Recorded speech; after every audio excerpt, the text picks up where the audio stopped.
Good morning to all of you. 11th class का हम एक नया चैप्टर स्टार्ट करने जा रहे हैं जो कि है basic accounting terms. Basic accounting terms जो आपकी बुक में चैप्टर नंबर 2 है। इस चैप्टर में क्या है, आपको कुछ बेसिक बातें बताई गई हैं जो अकाउंट के अंदर मोस्टली क्या होती हैं, यूज़ होती हैं। वैसे तो आप इन चीज़ों से फेमिलियर नहीं हो क्योंकि आपने ये चीज़ें 10th तक नहीं पढ़ी हैं। इन आइटम्स के बारे में, इन टर्म्स के बारे में आपने सुना नहीं है। तो अब हम आपको इसके बारे में थोड़ा सा बताएंगे। तो सबसे पहली बात मैं आपको बताने जा रहा हूँ वो है कैपिटल।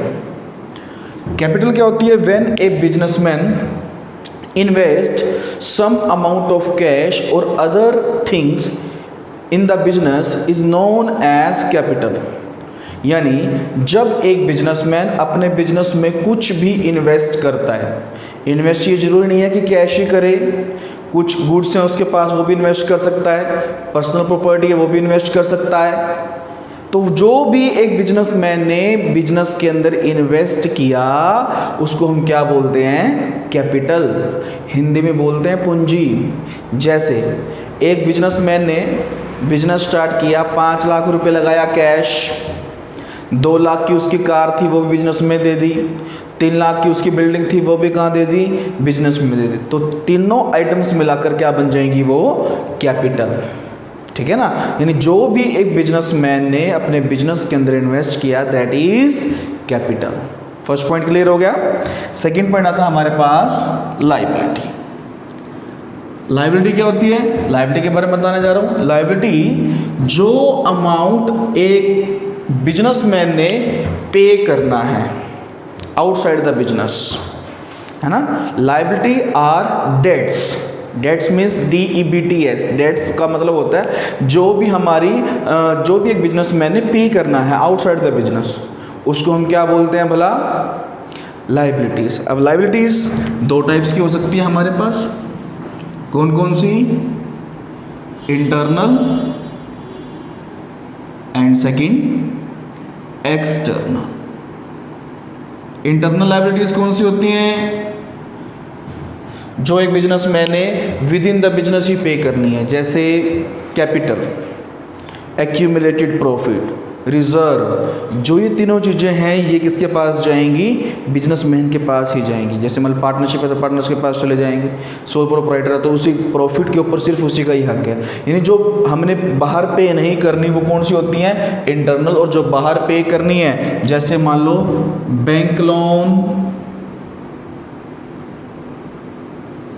वो बाहर पे करना है ना, बी पे आ जाएगा। क्रेडिटर्स, उसको भी हम कहाँ लिखते हैं? एक्सटर्नल लायबिलिटीज के अंदर। ठीक है, एक्सटर्नल वो होती हैं जो आपने बाहर पे करनी है। तो बैंक लोन और क्रेडिटर्स ये दोनों किस कैटेगरीज में आएंगे? एक्सटर्नल में। और इंटरनल में क्या आएगा हमारे पास? कैपिटल और रिजर्व या एक्यूमुलेटेड प्रॉफिट। एक्यूमुलेटेड प्रॉफिट का मतलब होता है कि वो प्रॉफिट जो पहले से हमारे पास पड़ा है और वो किसके लिए बनेगा? कैपिटल के लिए। क्या अपना किसके पास जाएगा? प्रोप्राइटर के पास जाएगा। तो वो किस में आ जाएगा? इंटरनल लायबिलिटीज़ के अंदर। इसके अलावा क्लासिफिकेशन भी की गई है लायबिलिटीज़ की। कौन कौन सी हैं लायबिलिटीज़ की क्लासिफिकेशन? मैं यहाँ बता रहा हूँ आपको। फर्स्ट होती है हमारे पास करंट लायबिलिटी। करंट लायबिलिटी कौन सी होती हैं? वो लायबिलिटीज जिनकी पेमेंट हमने विद इन अ ईयर करनी है। विद इन अ ईयर मतलब 1 साल के अंदर अंदर करनी है, वो होती है करंट लायबिलिटी। जैसे क्रेडिटर्स। क्लियर है? क्रेडिटर्स क्या होती है हमारी? Current liabilities. और दूसरी होती है हमारे पास नॉन करंट लायबिलिटीज।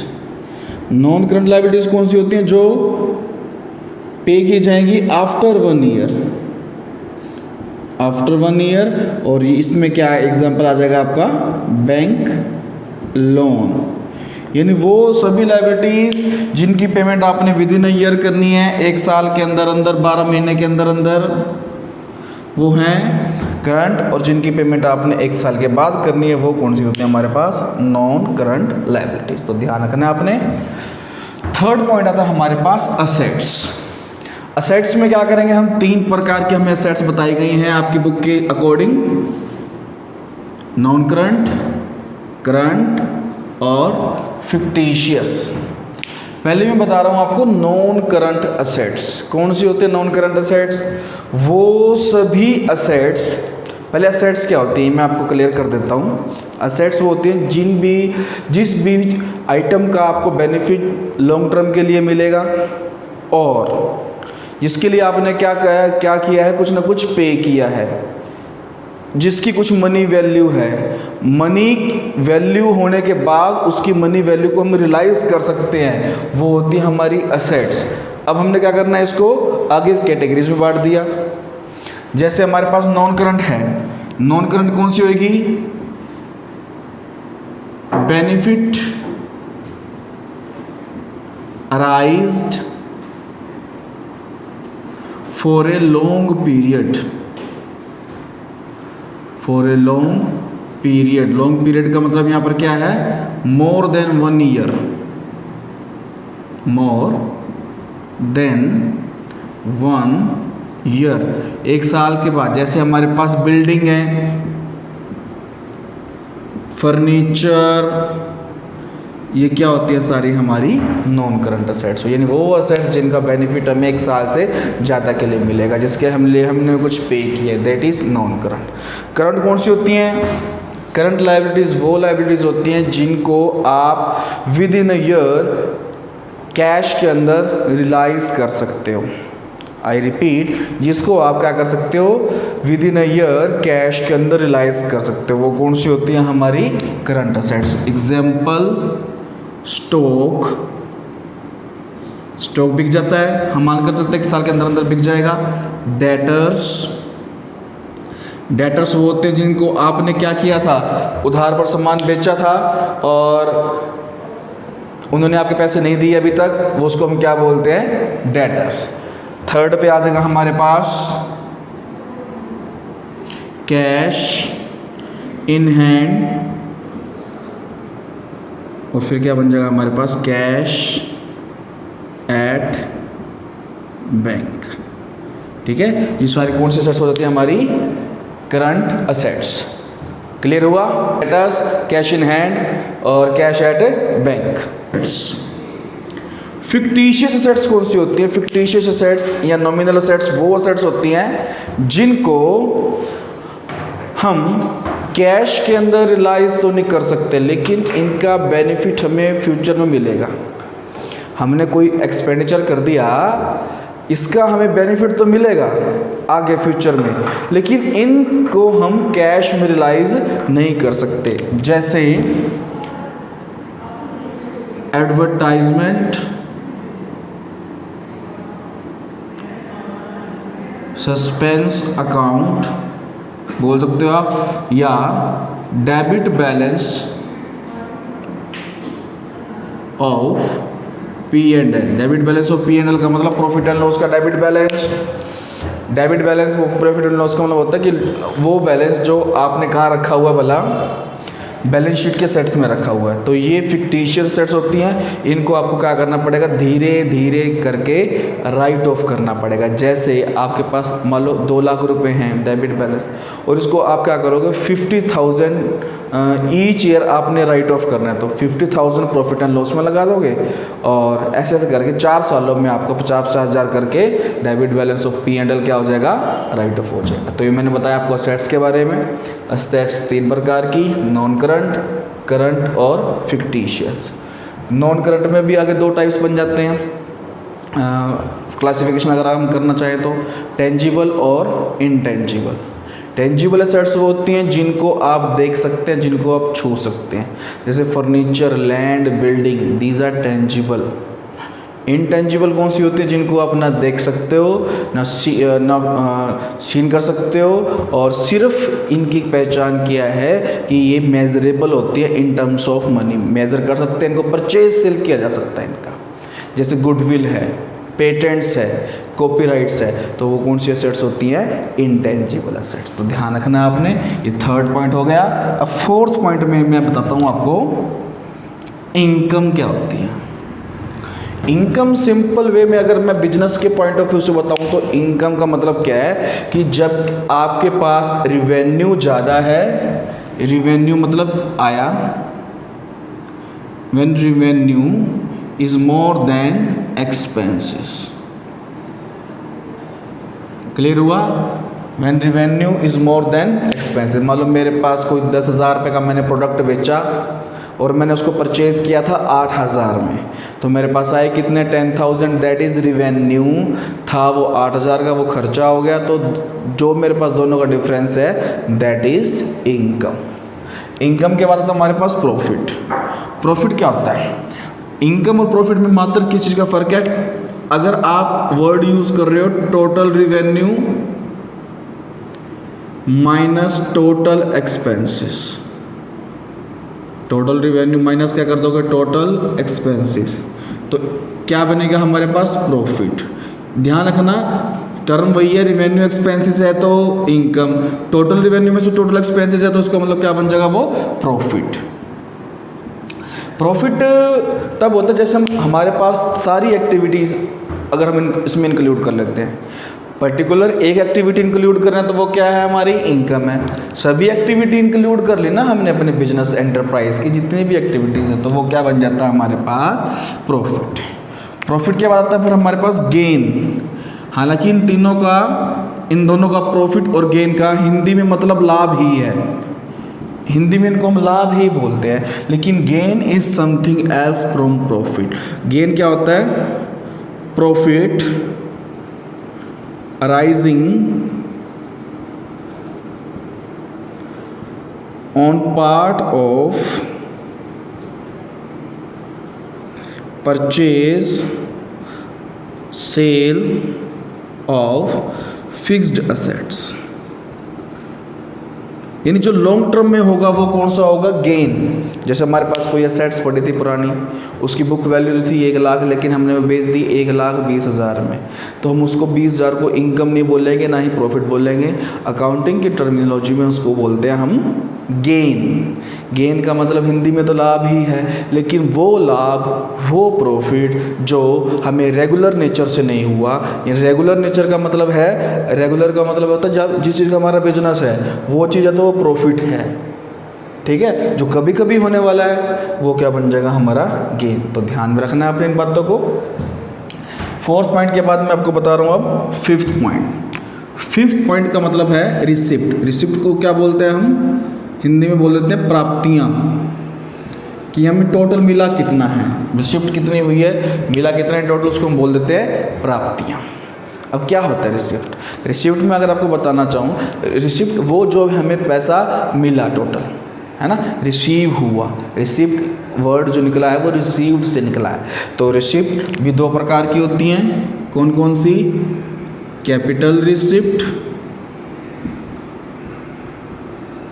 और दूसरी कौन सी है? Revenue receipt. कैपिटल रिसिप्ट और कौन सी बोल देंगे हम? Revenue receipt. कैपिटल रिसिप्ट कौन सी होती है? जो कंपनी को बहुत लंबे टाइम के बाद मिलेगी या कंपनी के जीवन काल में एक ही बार मिलेगी। आई रिपीट, जो एक कंपनी को, जो एक बिजनेस ऑर्गेनाइजेशन को या तो बहुत लंबे टाइम के बाद मिलेगी, है ना, या फिर कंपनी के जीवन काल में एक ही बार मिलेगी। जैसे कैपिटल रिसिप्ट का एग्जांपल में अगर मैं बताऊं आपको, तो अगर आपने कोई मतलब बैंक से लोन ले लिया, बैंक से लोन ले लिया तो वो ये तो है नहीं कि आप हर साल बैंक से लोन लेते रहोगे, 5 सालों में, 7 सालों में, 10 सालों में, या एक ही बार लोगे। वो क्या बन जाएगा? Capital receipt. रिवेन्यू रिसिप्ट कौन सी होती है? जो आपको रेगुलर नेचर में मिलती रहेगी, यानी कैपिटल का मतलब जो कभी कभी है और रेवेन्यू का मतलब जो रेगुलर है। तो रेवेन्यू रिसिप्ट कौन सी हो जाएगी? जैसे मान लो मैंने कुछ गुड्स बेच दी, मेरा बिजनेस है मार्कर बेचने का, स्टेशनरी बेचने का, पेन कॉपी बेचता हूँ, मान लो मैं, अगर मान लो, तो उसको बेचने से जो मुझे पैसा मिला वो क्या कहलाएगी? हमारी रिवेन्यू रिसिप्ट। तो कैपिटल रिसिप्ट कभी कभी होने वाली, रिवेन्यू रिसिप्ट रेगुलर होने वाली। इसके बाद रिसिप्ट के बाद आते हैं एक्सपेंडिचर। एक्सपेंडिचर का मतलब खर्चा, व्यय, हिंदी में बोल देते हैं हम इसको, है ना, हिंदी में बोलते हैं व्यय। अब ये 3 प्रकार के होते हैं, कैपिटल नेचर, रिवेन्यू नेचर और डेफर्ड रिवेन्यू। तो कैपिटल नेचर का एक्सपेंडिचर कौन से होता है? कैपिटल नेचर का एक्सपेंडिचर वो होता है जो खर्चा आपने किया है लेकिन उसका बेनिफिट आपको बहुत लंबे टाइम तक मिलेगा, लॉन्ग टर्म में मिलेगा। जैसे आपने बिल्डिंग परचेज कर ली, आपने कार परचेज कर ली, है ना, आपने कोई लैंड ले ली, तो वो जो खर्चे होंगे वो कौन से होते हैं? कैपिटल। रिवेन्यू एक्सपेंडिचर कौन से होते हैं? जो रेगुलर होते रहते हैं। देखो कैपिटल एग्जांपल लिख लेते हैं, परचेज ऑफ असेट्स,